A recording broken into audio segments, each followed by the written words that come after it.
can have this. Okay. All right, terrific. So chapter 2, it's an interesting chapter. It's topical. If we were in a class, I would approach it a little bit different than what I'm doing today and on Thursday. But it is a very important issue because we all know that we're bothered when we see bad decision making. We're bothered when we see something that we know is unethical happening in a company or in our society or in our family.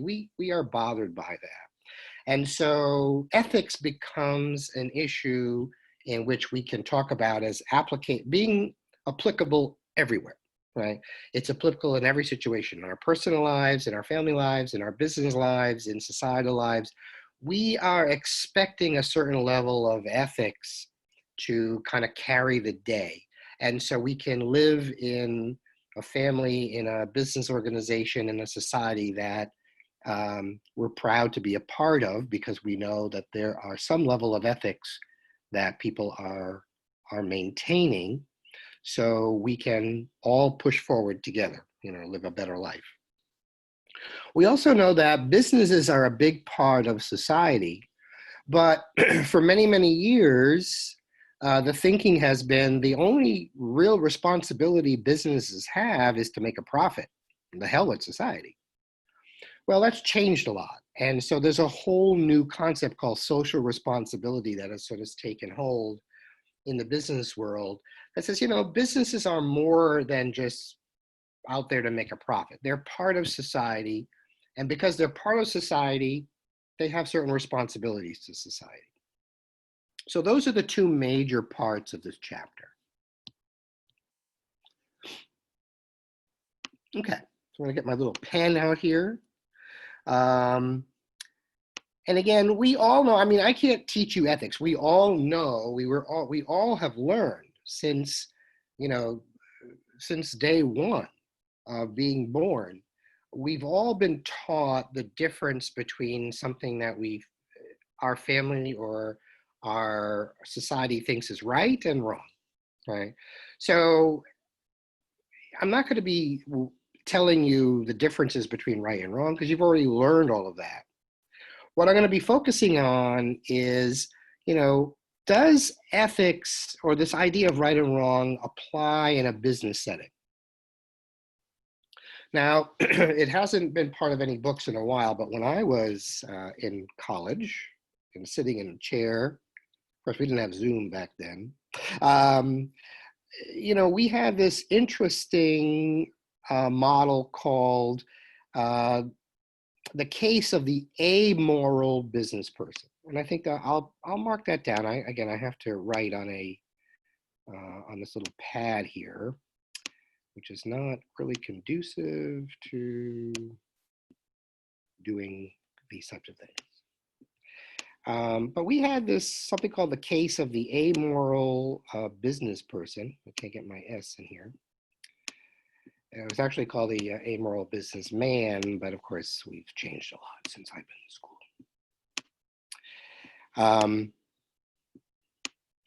And this was one of those interesting concepts that said, look, the myth of the amoral business person means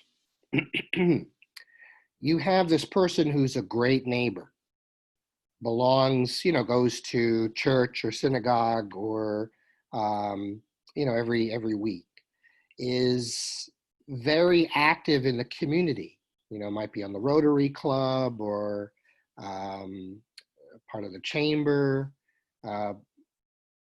might volunteer as a coach in the local basketball or baseball league. Overall, the person is a great member of society. But when they go to work, they're different. They're different. Because they might have to make decisions that benefit the company profitably, but that doesn't really make a lot of sense to other people because it actually ends up might hurt other people. And so these people believe, as a lot of people do, in something called amorality, that ethics doesn't apply in a business decision-making situation. And I'll give you a couple of examples. And I don't want to pick on a particular company, but there's just so many examples from Ford that I just have to say a few words about it. Okay. So, excuse me. You probably know that Ford is a motor, a motor company. Ford's had a very, very interesting history over the years. Many, many years ago, back in the 70s, they created a car called a Pinto, the Ford Pinto. And they knew when they designed the car that if there was a direct hit in the back of the car, that the car doors would lock and the gas tank would explode. Now, they gave this basically 1 of a million odds of happening, but they knew specifically that that would happen. Well, what did they do? They ended up deciding, this is a very, very good car. We're going to sell it. We're going to make it. We're going to sell it. They designed the car. They made the car. They sell the car. The Ford Pinto was a very popular car in the 70s because it was a smaller car that had good gas mileage at a time where the country was going through some crises with gasoline and oil.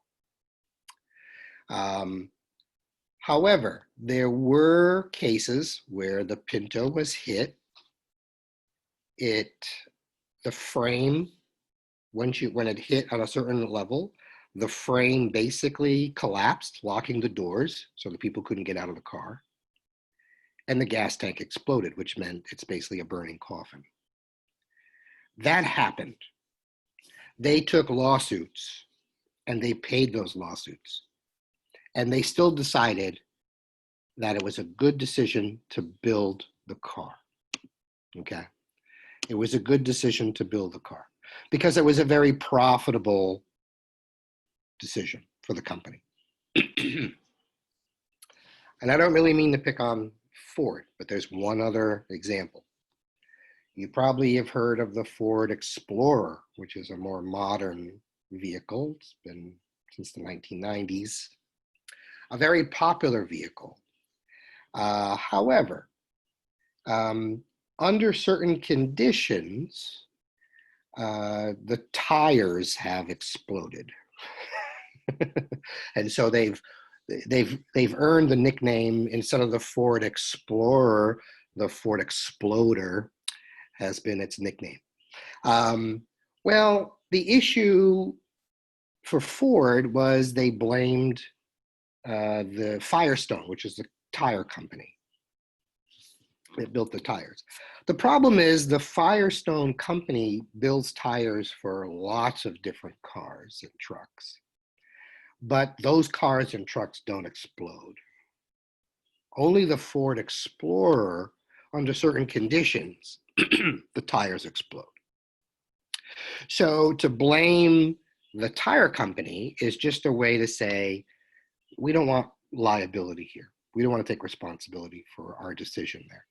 The reality is because Ford has this history, there's probably something wrong in the design of the car that creates certain pressures for the tire to explode. It only happens on the Ford Explorer. It doesn't happen on other models that use the same tire from the tire company. So I'm going to call it what it is. It's a business decision. The Ford Explorer is an extremely popular, and it sells very well and has for many, many years. It's a very popular car. It's made Ford Motor Company a lot of money. But the risk is that sometimes the tires explode. Well, that's another example of an amoral business decision, right? We're looking at what's best for the company and what's best for the company's owners, even though certain things what we might do, such as build these cars that might explode, hurt people that, are customers of ours. Doesn't hurt everybody, just 1 in a million, right? Well, that's an amoral situation. They're saying that the morals don't apply because we're trying to do something that's very good for the company, which is make it very profitable. And even though there's a risk of something going wrong with our product, that risk is so small it might not hurt anybody. We're still making a profit. So you got to think of it as, business ethics is an interesting concept because how it applies is going to be different. Some other companies may not do that. They would never, ever, ever want to do that, build a product that might hurt somebody. There's no way. Even if there's a 1 in a million chance that someone's going to get hurt, they're going to say no. Other companies say yes. And there's the difference. There's the difference. Who sits behind those desks and making those decisions? It really depends. Again, the amoral business person back when I went to school in the 70s and 80s was a great person, great parent, great spouse, great community person, but put that person behind a desk in a business situation, they're going to make different decisions. And that's really the issue. That still goes on today. Right? What is an application of right and wrong in a business situation? Well, some people would say the right thing to do is we make a profit. Other people say, well, the right thing to do is we're not going to make a profit by hurting people or the planet. That's the reality of the life we live right now. This is where we're at.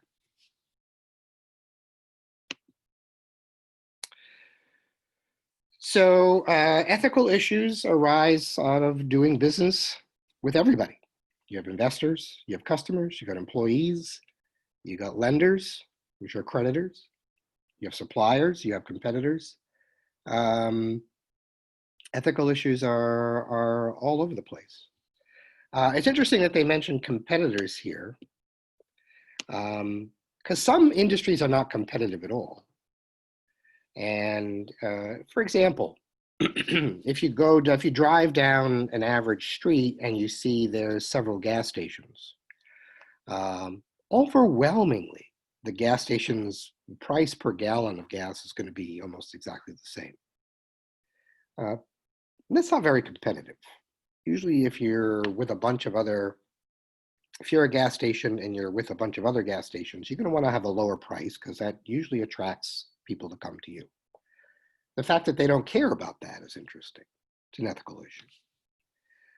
Coca-Cola and Pepsi have the same relationship. They dominate about 75% of the soda aisle. So if you walk down an average aisle of soft drinks in a store, more than 75% of that aisle is Coke and Pepsi. And so they're huge, huge companies. And they're supposed to be competitors, but they're really not. They're never on sale at the same week.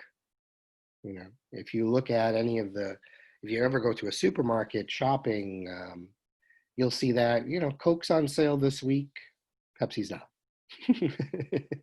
Then Pepsi's on sale the next week, Coke is not. That's usually not how competition works. Usually you want to always have the lower price. But again, it's interesting because they are in a situation where they're in chapter 1, they're an oligopoly. There's only a couple of major players selling these types of things, and so they basically do what they want. Is it ethical? Is it competitive? Well, that's part of the question here. How important is being honest and fair? Well, it's supposed to be pretty important. I think you and I would say it's a huge part of being ethical, is that we're honest with other people and that we treat others fairly. We don't misrepresent information. We don't try to deceive or lie to others. We certainly don't try to intimidate other people. We're all supposed to be acting in a certain way. However, that doesn't work all the time. There are people who are inherently dishonest. They enjoy deceiving. They enjoy misrepresenting. They enjoy intimidating. Some people just are not fair at all. They're not fair to customers. They're not fair to employees. This is the reality. So how do we put pressure on people to be fair, to be honest? Well, the pressure has overwhelmingly come from government through the use of different laws, as you'll see as we go through the book. But the purpose of government being involved in creating those laws is to promote fairness and to promote honesty so no one gets hurt.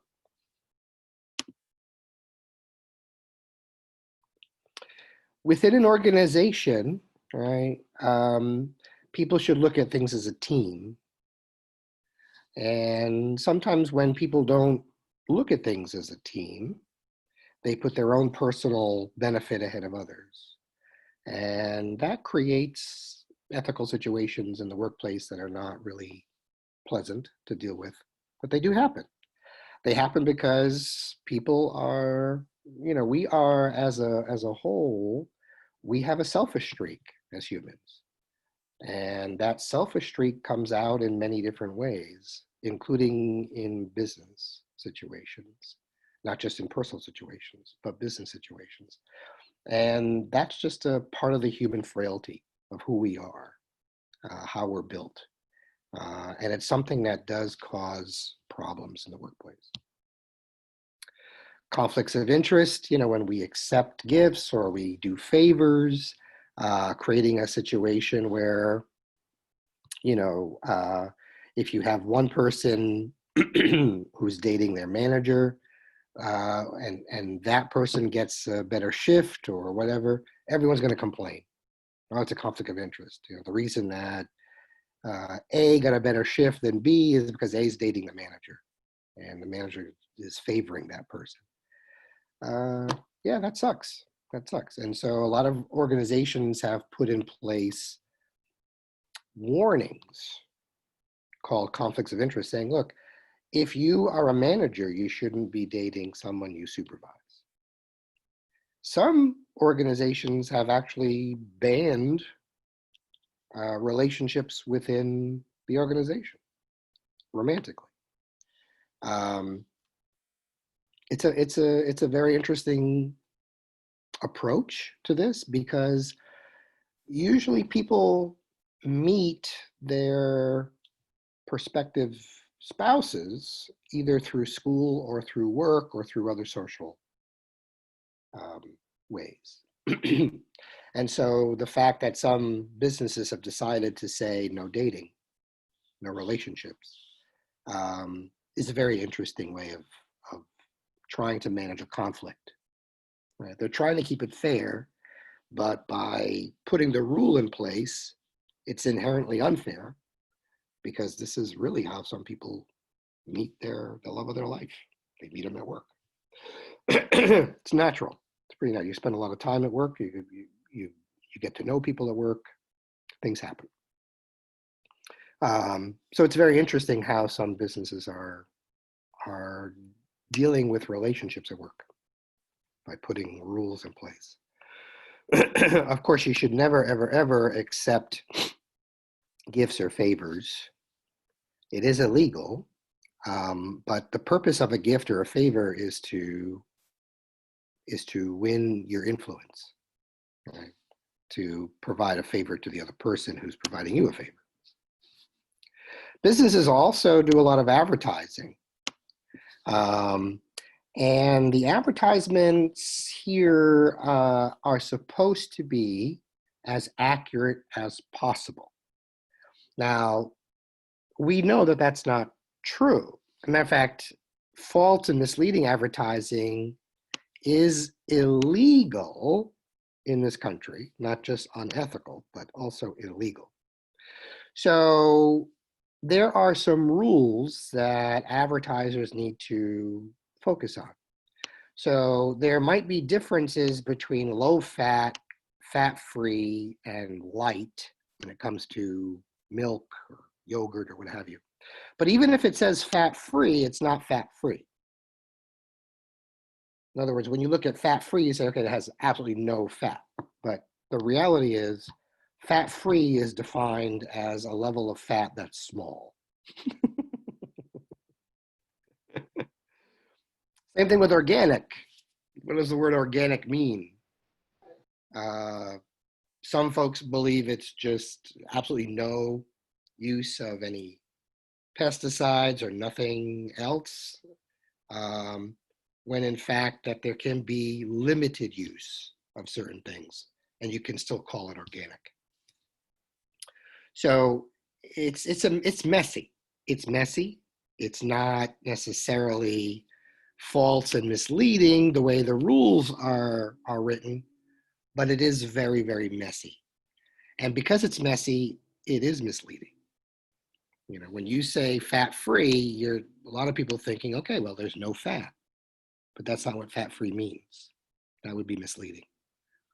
When you look at something as organic, you're thinking there's no chemicals, nothing, no impurities involved in the process. Well, that's not necessarily what it means under the law. And so it's a very, very interesting type of thing. So businesses communicate with customers through advertising. That advertising should be as accurate as humanly possible. The only time this doesn't apply, by the way, is political advertising. Political advertising is at its core false and misleading. And it doesn't have to be truthful at all. So it's interesting how the lawmakers have given themselves kind of a break from the ethics. But they've put certain rules for businesses that you can't put false and misleading information on about your product.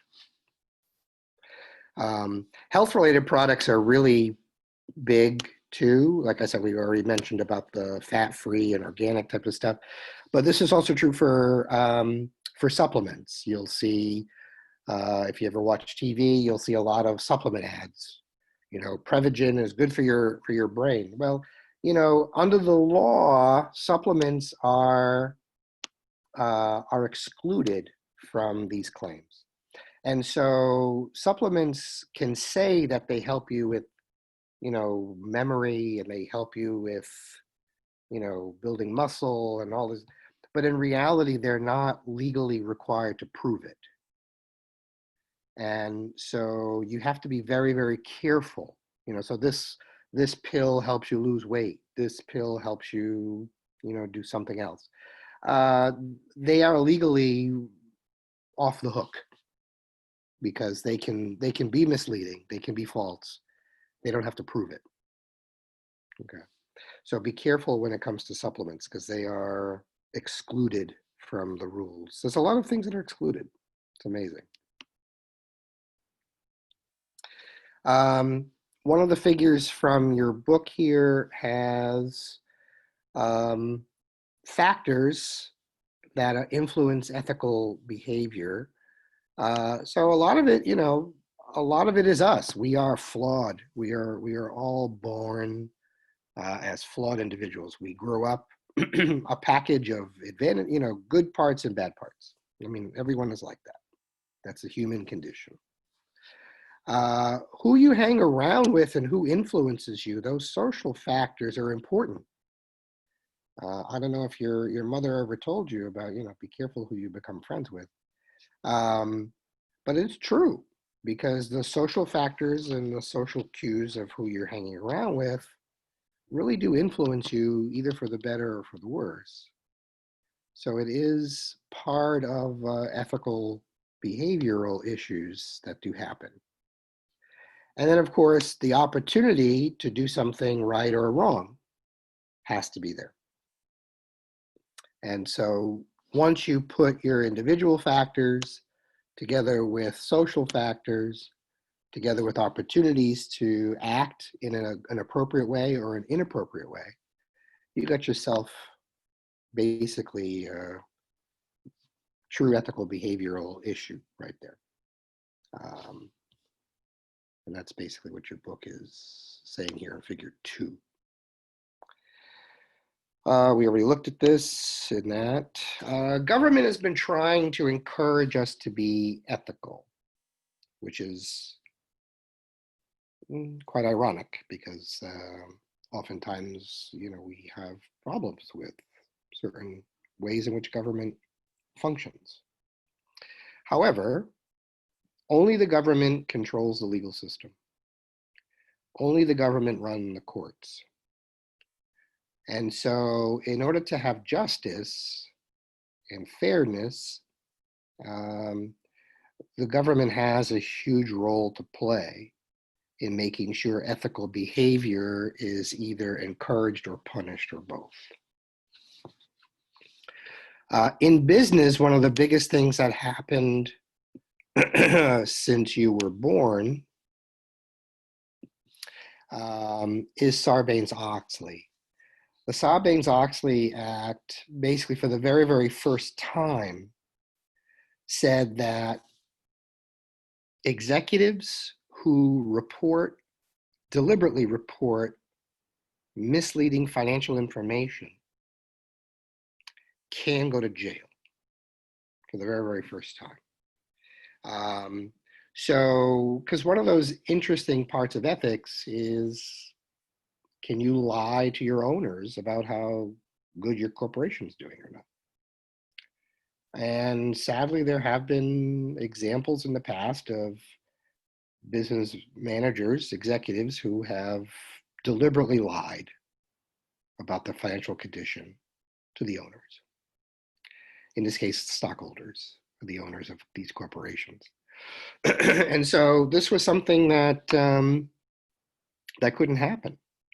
One of the other things that happened was, look, what if you have an employee who knows something is going wrong and they want to report it? Well, as soon as they report something, you're going to get fired. Your ass is grass, as they say. You report something, managers are going to fire you. Okay, they already know that, and we already know that.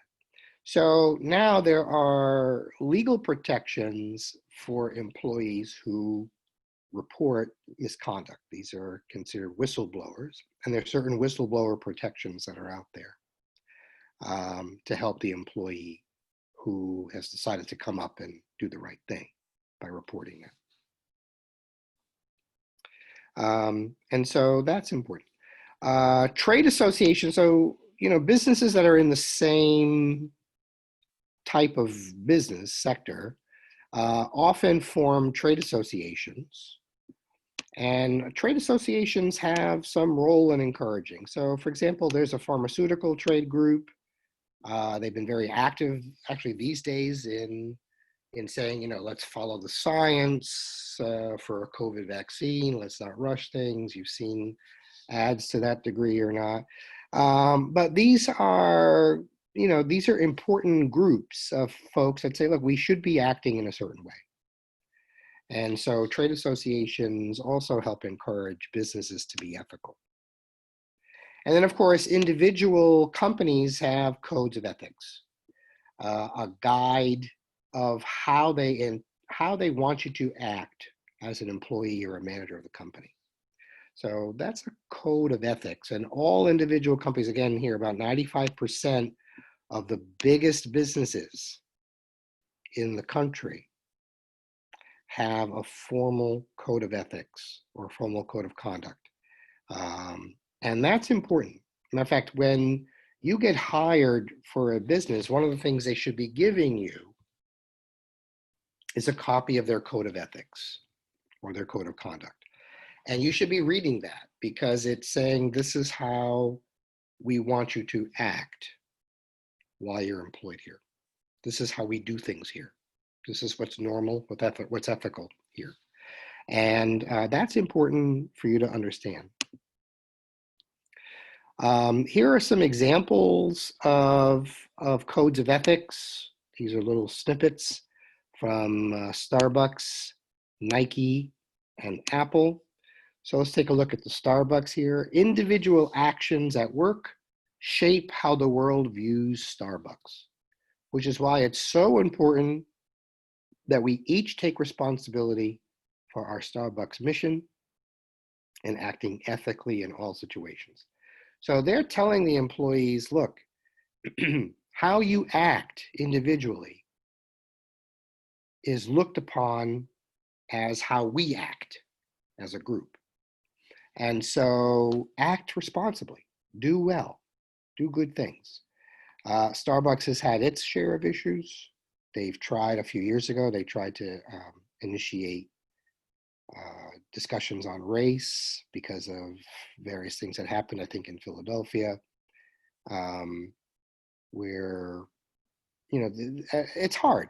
It's very hard because even though companies might want the employees to do the right thing, it's still up to the employees. And what if you have an employee who has an inherent prejudice against someone? And that's what happened in Philly. Two black men were sitting talking. They were dressed reasonably well, casually, but reasonably well. And a white manager called the police and said, "Look, I want these people out of here." But they weren't doing anything wrong. They were sitting down talking. That's what you do at a Starbucks. So in this case, you have these codes of ethics, but you also have to employ individuals. Starbucks is huge, right? There's Starbucks all over the world, so you have thousands and thousands of employees. Not all of those thousands and thousands of employees are going to be, have racist tendencies, but obviously some do, right? And some people feel that even if they are somewhat racist or feel like it's okay to be better than somebody else, that's acceptable. And that's dangerous when it comes to ethical behavior, because the root cause of problems is when you think you're greater than somebody else. And so racism is, one race is greater than another race. Sexism, one gender is greater than the other gender and thus has power or influence over that gender. Anytime you put a greater than sign in between you and something else, you got problems. You're going to have ethical behavioral issues. Sadly, that's the way the world is, right? We feel as Americans we're greater than anybody else in the world. Right? We're a greater country, we're greater this, greater that. This is part of the problem. It's a human condition. So we have to solve the human condition. We have to understand that when we do put a greater than sign in front of us and another person because they're different, and that difference means that I'm greater than them. Well, that is an ethical situation waiting to happen. Okay. That's one of the problems with misconduct at work. If you have just because you're a manager doesn't mean that you're greater than an employee. You have different role to play. You have to be a leader, but that doesn't mean that you're greater than someone where you're going to mistreat them. And so what happens when managers get on a power trip and they mistreat their subordinates? That's an ethical situation too. It's an ethical situation that starts with the greater than sign. Anytime the greater than sign is used, there's usually problems. Also, what's true is when some people look at themselves as less than, and they don't feel that equal to. But it's super important if we really want to solve and look at the ethics of how things are happening, that we use that equal sign, that we can't use a greater than sign or a less than sign, because those are the root causes of problems in ethics and acceptable behavior. So Starbucks had its share of problems there when they tried to do something good. Let's talk about race, and it ended up being quite a disaster for them. And I think that was Howard Schultz, the CEO of Starbucks, wanted to do something good. But the problem is you have thousands of employees that all have their own beliefs. And some employees, it's not against the law to believe in certain things, that you're better than somebody else. It's not against the law to do that. It's just the root cause of some of these problems in ethics. But some people don't recognize that. Once they recognize that, maybe they can change. But a lot of people aren't even interested in recognizing those types of things. We see it today, still with race. It's a problem, big problem. But also with gender, among other things. Okay, Nike here. Nike's good name and reputation result in large part from our collective actions. That means that work-related activities of every employee must reflect standards of honesty, loyalty, trustworthiness, fairness, concern for others, and accountability. So here, Nike, very much like Starbucks, right? Looking at individual actions as a whole, how the world views Starbucks. So the individual action compared to the whole. That's what Nike is saying. Look, individually, we have to do all good things because then they look at us collectively as a whole as a good company. Apple here, we conduct business ethically, honestly, and in full compliance with the law and regulations. This applies to every business decision in every area of the company worldwide. So here they're saying, look, we want to make ethical business decisions. We don't want to make products that hurt people. We don't want to put policies in place that hurt our employees or discriminate. We want to make sure that everything that we do is ethical and honest and legal, right? And we're meeting the requirements. And so again, that's how they expect all their employees to be as well.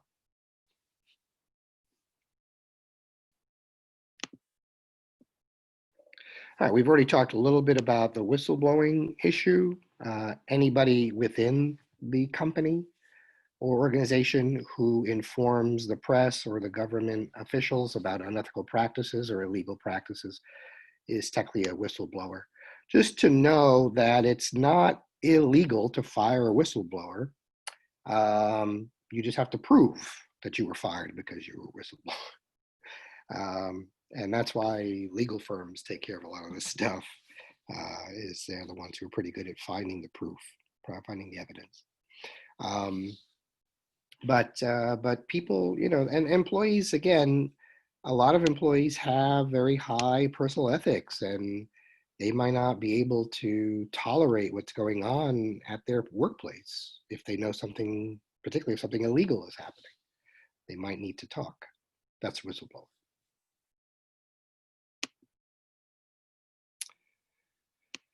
Okay. So social responsibility is going to be the topic of our next discussion. I'm going to go ahead and stop the lecture right there.